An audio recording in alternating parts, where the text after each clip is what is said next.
The only possible attitude toward out-of-control desire is a declaration of all-out war.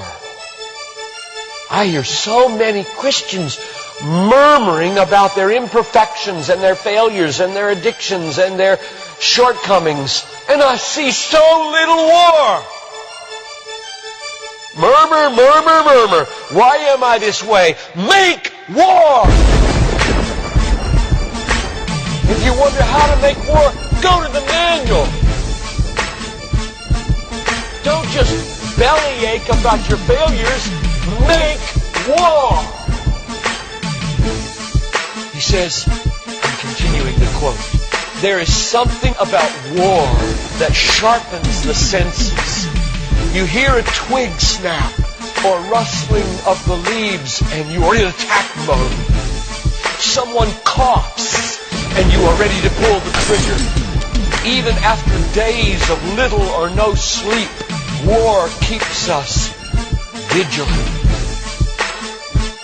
There is a mean, violent streak to the true Christian life.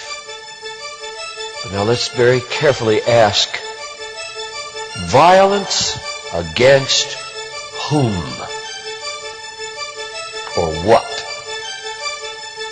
Not other people. Not other people. Not other people. Not Muslims. Not Hindus. Not Buddhists. Not atheists. Not secularists. Not nominal Christians. Not wives or husband or children or ornery bosses.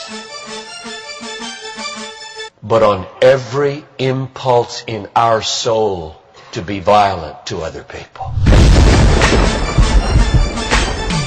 Violence, a mean streak in Christianity, against our own selves. And all in us that would make peace with sin and a settling in peacetime mindset. We make war on that in us. It's a violence against all lust in ourselves. All enslaving desires for food, caffeine, sugar, chocolate, alcohol, pornography, money, the praise of man, approval of others, power, fame. This is our enemy. This is where we make war. It is a violence against all racism in our souls, all sluggish indifference to injustice in our souls, a violence against all indifference to poverty and indifference to abortion in our souls. Did you know that in the warfare of Romans, Satan doesn't show up until chapter 16. We tend to think of spiritual warfare as this little thing where you find some way to pray or some way to lay hands on or some way to do a Satan thing. Well, that's important. Believe me, that's important. We war not against flesh and blood, but against principalities and powers and world rulers of this present darkness and spiritual hosts of wickedness in the heavenly places. That's important. But you know what? It's not nearly as important as this. Because the only foothold Satan has in your life is your flesh and your sin. Nobody goes to hell because of Satan. The only reason we go to hell is sin. Much more important than fighting Satan is fighting sin. This warfare in verse 13 is vastly more important than figuring Satan out. Get that. My biggest enemy is not Satan. My biggest enemy is John Piper. And he's the only reason I'll go to hell, not Satan. Satan, you don't have nearly that kind of power.